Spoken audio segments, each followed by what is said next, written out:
So back when this happened, I had no clue what this thing was. It was the early 80s, and reruns of In the Heat of the Night were playing constantly on TV. I was 12 years old, and every time that show came on, I knew it was time for me to fall asleep. Day in and day out after school, I would come home, do my homework, eat dinner. My mom would force me to get into bed. She allowed me to have the TV on, but for the most part, before this show came on, I was either asleep or in the process of falling asleep. Now, in order to understand how this went down, you need to understand how my room was set up. My bed was up against the wall by the door. My TV was on top of this kind of Chester stand that was right next to the window. I didn't like having the curtains open, so typically I would close the curtains at night before I went to bed.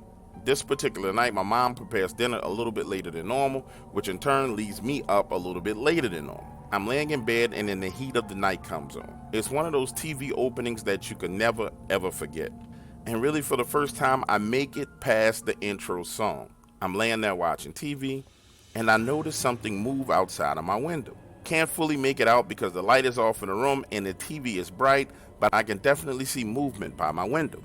And now in the area I grew up in Mississippi, there was plenty of open land, so it wasn't like I had a neighbor right next door to me that would be peeking through my window. The show was halfway over and it cuts to a commercial and I see the movement again. Now I'm thinking, who the hell is outside my window? So I get up, I walk over to close the curtains. When I get right next to the TV where the light from it is no longer shining in my eyes, now I realize I'm face to face with some type of creature. It looked like a gigantic Doberman pinscher. Its nose is pressed up against my window. Its ears are long and they're twitching. And this thing is sniffing. My eyes lock with its eyes and it starts licking the window. Now, at first I just thought someone's Doberman pinscher was at my window licking it. And then I realized that our house was up on stilts. We lived in a floodplain. If there was a dog outside my window, its head should not be up that high.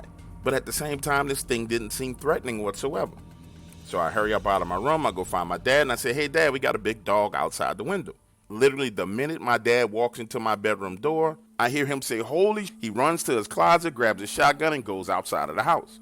I hear him shoot 2 shots, and then he comes running back in and locks the door. I tell him, Dad, that was just a dog, a Doberman pinscher. He looks at me and says, son, I don't know what that was, but that wasn't a dog. And that night I sleep in the bedroom with him and my mom. The next morning before I go to school, he takes me outside and we walk around the side of the house. And Dad points out to me that in order for this thing to have its head in my window, it would have had to be 7 or 8 feet tall. He looks at me and says, son, have you ever seen a dog 7 or 8 feet tall when it stands up? And I say, no, sir. He said, that wasn't a Doberman pinscher, and I want you to keep your curtains closed that night. Now, that was the only time I ever saw this creature. But every night, before the sun went down, I made sure I closed my curtain.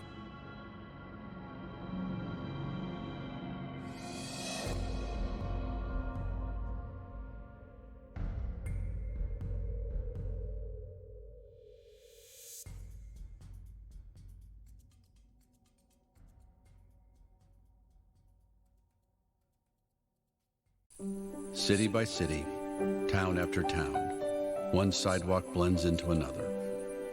But there is a place where every street is different. Every corner plays a new song. Every day is a festival. Where storefronts, cafes, and artists all say, mix it up. Take another taste. Linger a little longer. Pure Michigan. Your trip begins at michigan.org. So I've been researching Dogman for the past 10 years. Now that sounds a lot more exciting than what it really is in actuality, but doing a lot of reading about Dogman for that time. You see, I'm a military veteran, and I suffered some major injuries trying to protect our country. Those injuries led to me not being able to keep a job and having a divorce, now being on disability. I really wanted to get to the bottom of this Dogman thing. And when I started hearing about Dogman Encounters around my hometown of Everett, Michigan, I had to go out and see. You see, this area is known for Bigfoot activity. But Dogman in my own backyard, you best believe I'm going out to try and find it. It was 2014. The dam upstream from the Muskegon River had busted. And that combined with the spring snowmelt was flooding a lot of the areas. Now, according to this eyewitness, the encounter that they had happened on River Road and 50th Avenue. He had just crossed the bridge on 50th Avenue headed towards River Road when, according to him, 3 giant wolves came running across the road. Again, I'm born and raised in this area, and that seemed a little bit far-fetched for me, so I decided to get my friend and go out to the area to investigate. The witness told us that this happened about 3 a.m. in the morning, so we went out to the exact same area at 2:30 to poke our noses around and see what we could find. I brought my boy Dave along with me that night. He likes to fancy himself to be a Dogman researcher, but he's really more of a couch potato. Needless to say, I needed a warm body, so he and I headed out to the bridge. Now, if I'm being perfectly honest with you, that morning I did not expect to see anything. So we're on the bridge, walking north towards River Road. You can hear the sound of the water rushing beneath us. That's when we noticed the head beams from a car coming in our direction down 50th Avenue from River Road. I moved left to sort of position my body against the rail, getting right behind David to make sure neither one of us get hit, and I noticed that he's frozen in place. Dave, what's wrong? He turns his head to the left and says, "Do you see that?" I move around just next to Dave, and that's when I see it. Up ahead in the tree line flanking the right and left of the bridge are these eyes.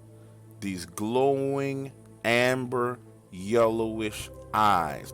And they're reflecting the light from the head beams. 4 pairs of eyes to be exact. Now, I'm not sure how familiar you are with the whole topic of Dogman, eye shine, fur color, size, but let me tell you this. When you can see huge eye shine at about 75 yards away, you know whatever the animal is that's there is pretty freaking big. So I turn around and I start this fast walking pace back to the vehicle. I've gone about 45 steps and look back, and Dave is still standing there. That's when I realize he's in shock and frozen in place. Now the vehicle that we saw had driven past us. And looking back across that bridge, I couldn't see any more eye shine, but I knew for a fact something was there. I jogged back up to Dave and said, "Hey man, come on, we really need to go." And taking a glance at him, his face was pale. He was sweating. And to be honest with you, I thought the man was having a heart attack. A couple of tugs on his shirt got him moving. And when we got back to the safety of the vehicle, I realized he pissed his pants. And what he told me on my way to dropping him off at home was even more freaky. He said right as that car was passing by the area where the eyes were shining, one of those things stepped out onto the road. He could see it illuminated by the tail lights of the car, and the thing had to be 9 feet tall. Dave went on to tell me that he was in such shock that he couldn't even move. Just the thought of having something that big moving around in a populated area is terrifying. And since that day, we do look into Dogman Encounters, but only on Facebook.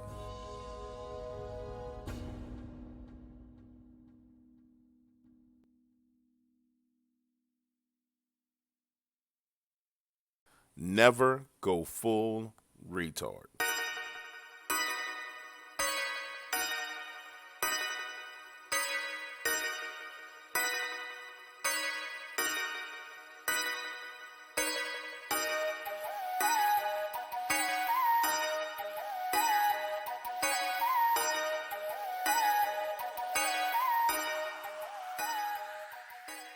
I had never heard of Dogman before I moved to America.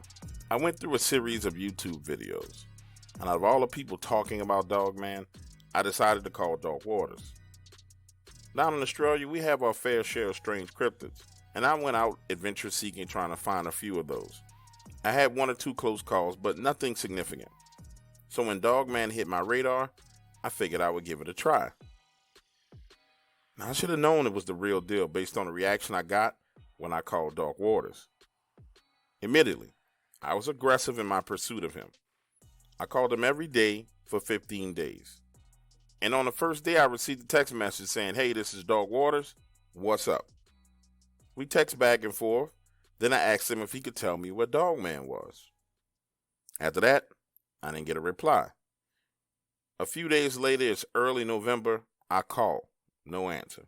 I keep calling, day in and day out. Then the day before Thanksgiving, he answers the phone, and he's like, dude, why in the fuck are you calling me every day? I don't want to hear your story. I politely cut him off and said, no, I don't have a story for you, but I would like to go out and find Dogman. Can you tell me where to find one? The phone goes silent. I hear him lighting his cigar, and then he says, you know what? I'm done protecting you, dumb. You want to go looking? Go right on ahead. Then he proceeds to tell me 2 locations that he knows I can find Dogman immediately. One near Lake Sardis in Mississippi, and another location outside of Everett, Michigan. And I'm talking about specific, like drive down this road, park, climb a fence, be careful, it's private land, cross a creek, move south, stay close to the water, keep going until the woods go silent. I mean, these were some really, really specific instructions. But what really bothered me was what he said next. He told me that when the woods went quiet, I would have a decision to make. I could keep moving forward and find the truth, or I could turn back and be safe. You keep going forward, he said, you might not come back for various reasons, including Dogman. After that, he cuts a deal with me and says, if you make it back alive, I want the story. But if I don't hear from you in 30 days, I know either you're dead or you've been arrested. I agree, but looking back on it, I should have known right then that this dude was not. So I take some time, go to his Facebook page, his YouTube channel, and I started reading comments. I went back over a year and a half reading what this man was saying. That's when I really realized how crazy and fanatical people were about Dogman. A few days later, I drove from Florida to Mississippi. Thoughts raced around my mind like greyhounds at a racetrack. Is this dude sending me to die? Nah, he wouldn't do anything like that. Maybe it's all. I pushed those thoughts down into the back of my mind and headed forward. By nighttime, I was in Oxford, Mississippi. I got a hotel and a map. Looking at that map, I could see Highway 7 he spoke about, but the access roads weren't on the map. And according to him, I needed to access Holly Springs National Forest, right off Lake Sardis. That very next morning, I left and went out there. And when I got to the area, for me, the road was there, just as he said. Not a major road, but a dirt access road that led to a fence that said no trespassing. In that moment, it became real. This dude was telling me the truth. And that's when I started to get scared. Because if he was telling me the truth about this, what else was true? The first thing that I noticed when I got out of the vehicle and started walking was that there were these fake trees in the area. Yeah, fake trees. Actually, antennas disguised as trees. From there, I pressed on, crossed the creek, and began to work my way south. I had been moving for a good 40 minutes now, and nothing had happened. And just when I started to think that this dude had picked a random spot on the map and was with me, sure enough, the woods went dead quiet. And I'm not talking about just birds going silent. I mean, I felt like I was in a vacuum. It was that silent. His words began to echo in my head. You're going to have to make a decision. And as I stood there, it all sank in. And this was real. I was somewhere based on exactly what he said. And there's a chance that I won't come back. Now, I would like to tell you that I was brave enough to keep going, but I didn't. It felt wrong. I could sense the danger. So I went back. And when I got back to my vehicle, someone had been in it. My glove compartment was open, and whoever it was wanted me to know that they were there. They left the driver's side door cracked open and moved the seats back. But listen to this. This is where it got even more freaking crazy. Now I'm spooked, and I decide I'm getting out of Mississippi and I'm driving straight back to Florida. I noticed that as I drove along the highway, there was always a sheriff's deputy car following me. And when I crossed into another county, another sheriff deputy would pick me up. It was almost as if I was being escorted out of the state of Mississippi. This went on until I got to the coast. When I got to the coast and hit I-10 and started going east, no one was there. Listen to me now. A month later, I'm at home, my computer gets hacked. That's when I realized not only Dogman was a problem, but clearly there was a human factor in this that was a problem as well.